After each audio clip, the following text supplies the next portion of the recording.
Hey guys, it's Rebecca Oberstadt. If you are watching this, then you probably have seen the other two videos before this one. This is part 3 of 5 playing Surviving Mars. This is a game that I got from the Epic store, and I will make sure to leave the link in the description box. So this is the third tutorial. These are like the little tutorials that the game has that you essentially learn how to play it, and I am super grateful for that because I didn't know how to play this game at all. Anyways, part 3 of 5. Hopefully you guys enjoy. Hopefully you have enjoyed the other 2 that I've done so far. I only have 2 more to edit after this, and then I've got some like regular gameplay. I don't know if I will edit it or not. It's rather lengthy. So hopefully you guys enjoy.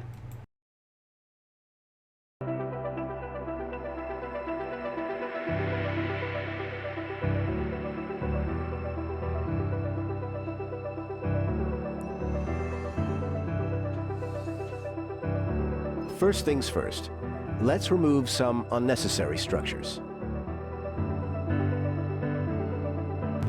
One good thing about these tutorials is it shows you what you're supposed to do or what you're supposed to click on. Now, in order to salvage something like actually in gameplay, you have to research that to unlock it. And it's usually pretty far down on the research spot. Usually like level 5 or 6 for research. Now let's get that drone hub operational.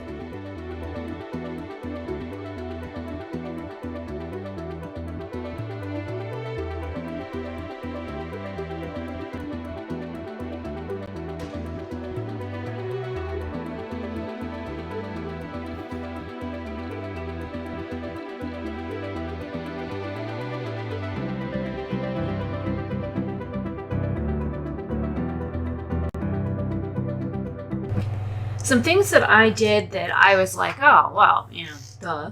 I could have been like harvesting minerals and whatnot this whole time. And here I thought that was where I was supposed to put those. Nope, there's already something there.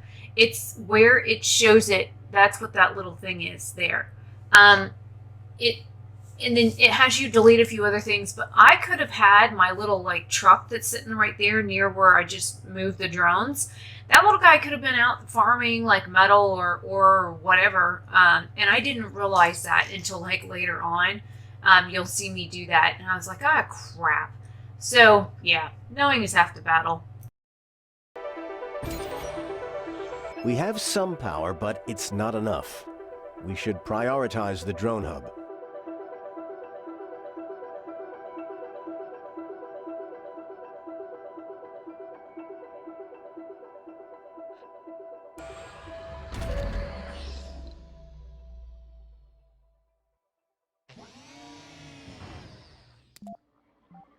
We can use the machine parts left from the concrete extractor to build a wind turbine.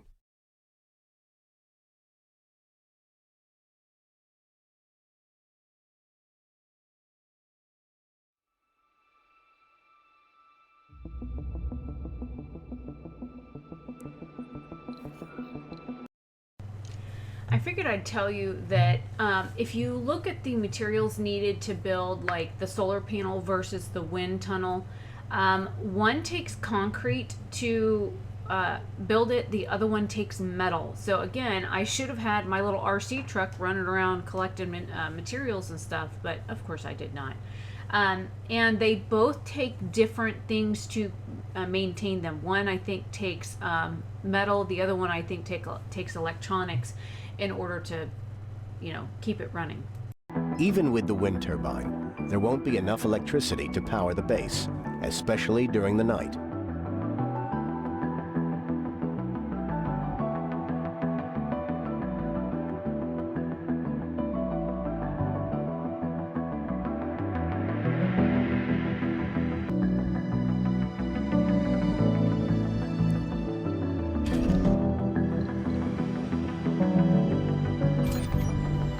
You managed to get things operational, but this won't last, as buildings require maintenance, and we are out of resources.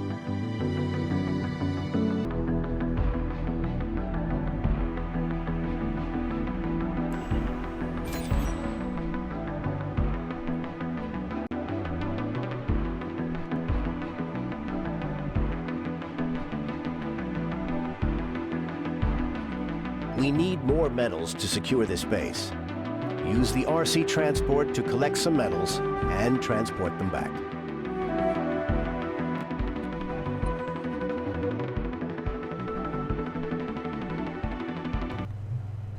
This is what I was talking about a minute ago, and this is sped up times 2. There's a couple of spots in here that I sped up times 2 because it's just kind of a lot of, boring, stuff. So, what I'm doing right now, you shouldn't do. So the little RC truck can go and like farm this stuff that's like scattered around the map. You can go and harvest that stuff anytime. But if you look, the thing I'm mousing over right now, you can use that to harvest stuff in an area and then have it like deliver it to another location. And if you have like a resource depot there, it will only hold like up to 30 of a specific type of product.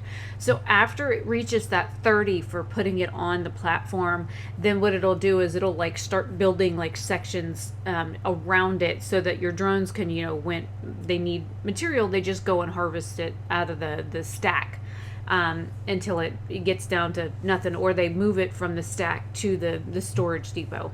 So that's also kind of helpful, but at least if it's in the general vicinity of your little storage thing, then your drones have access to use it. So there's that. But yeah, you can set your little RC guy to wander off and start harvesting stuff. And as you research and stuff, you can actually set them to auto explore on their own, and they go and they pick up resources and whatnot, which is helpful, Good job. However, we need more than just metals. Fortunately, we can call a resupply rocket from Earth.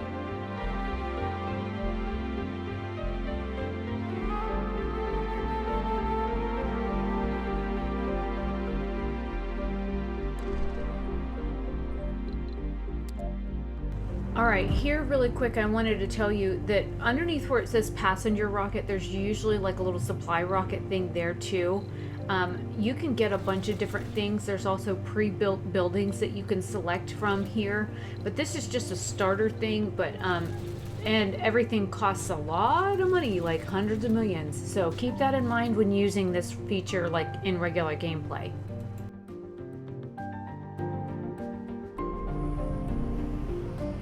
Let's do some cleaning up around the base while we wait for the rocket to arrive.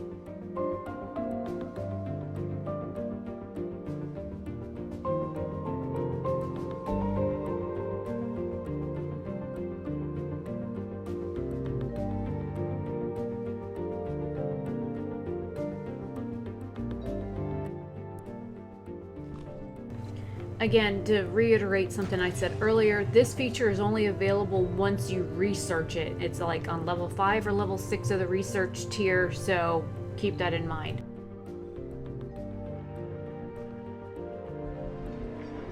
Now, let's remove some of the unnecessary cables.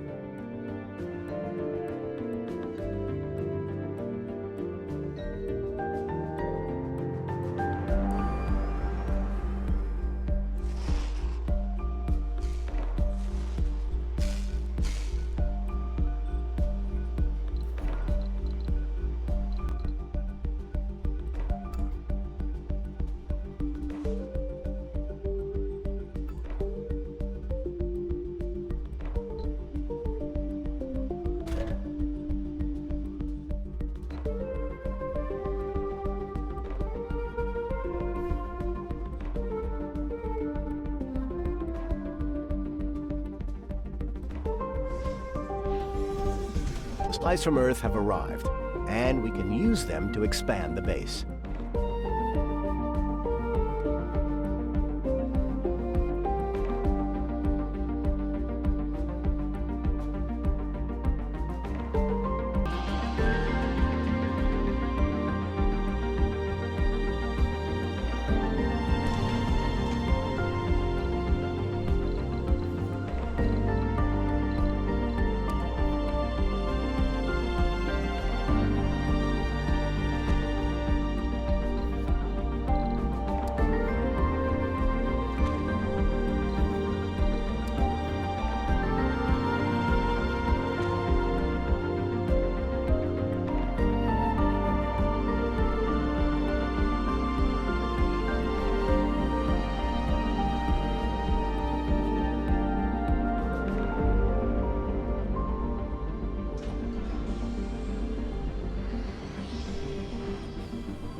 Water is essential for a sustainable Martian colony. Fortunately, there is a water deposit nearby.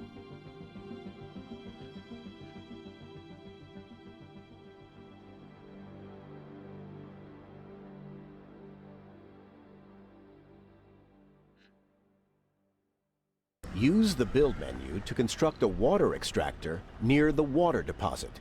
Then, power it up.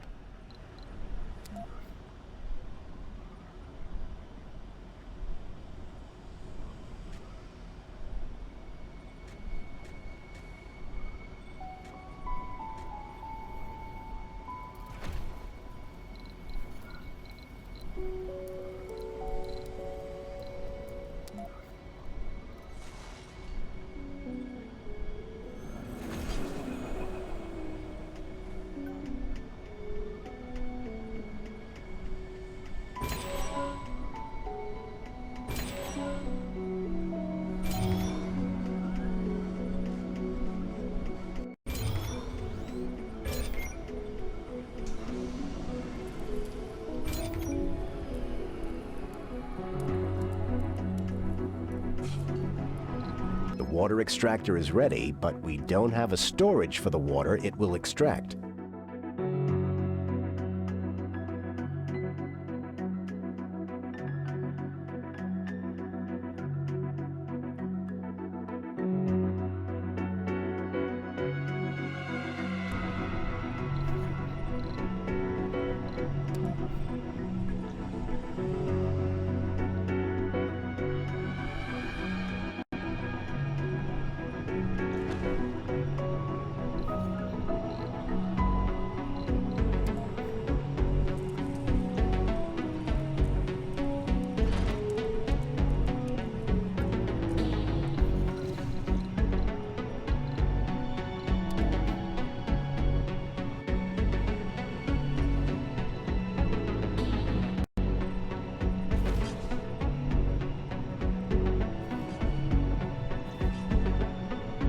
The time has finally come to build the first dome that will house our colonists.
The dome is complete, but we have to supply it with water, power, and oxygen before we can use it.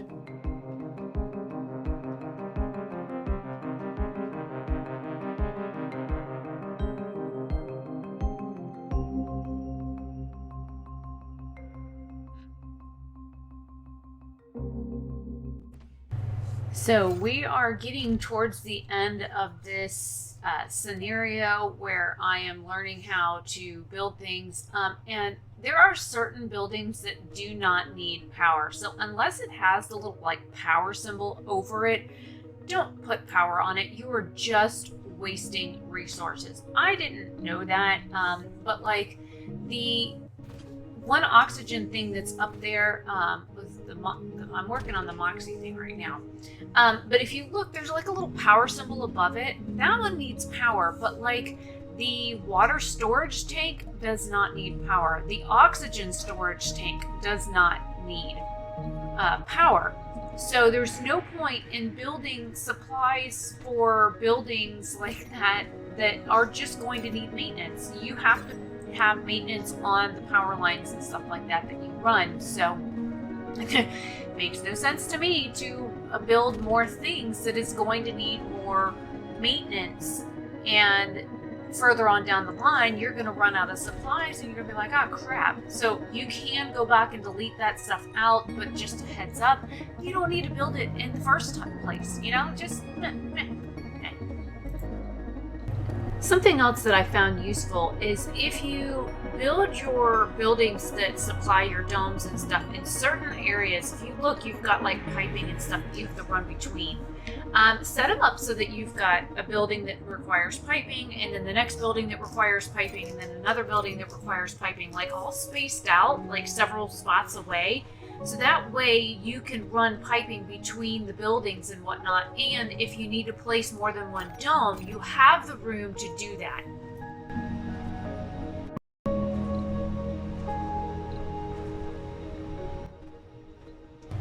Just keep in mind though, your domes can be self-sufficient on their own, or you can have a pathway from one dome to another dome in order to have more availability for amenities or living spaces or jobs or whatever. So you can build from one dome to the next dome. So you need like a space in between to put a tunnel so that you can get from one dome to the next, and you need an empty spot in each dome in order to do that. But if you have like piping and stuff in the way, that's just kind of a no-go.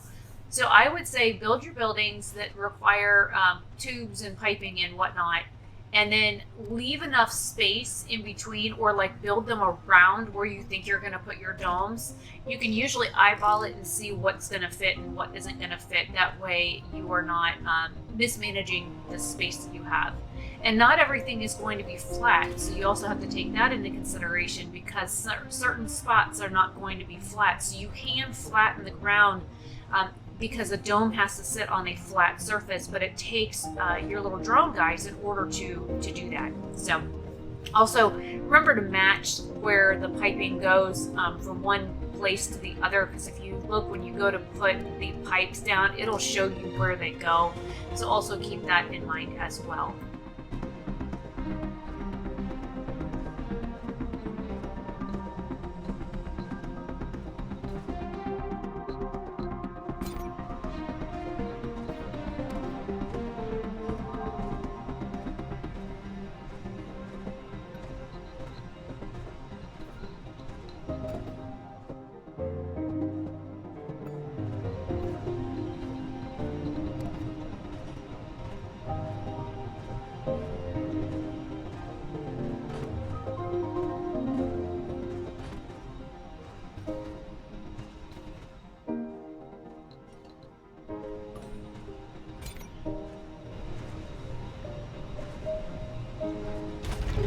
So here is what I meant a minute ago, where I was talking about how not to be wasteful with, resources and power and whatnot. That pipe right there I just put on, not necessary.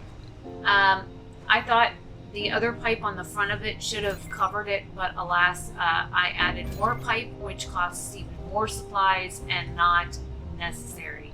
So be mindful when you're building things. hopefully this is helpful to somebody who is looking to play this game. Well done. You have completed the simulation successfully. All right, so that'll do it for this episode. This is 3 of 5. Let me know what you guys think down below. I will be trying to edit 4 and 5 as quickly as possible. I have a whole bunch of stuff that I've got to edit right now, so just running short on time. Hopefully you guys enjoyed this. Let me know your thoughts down below.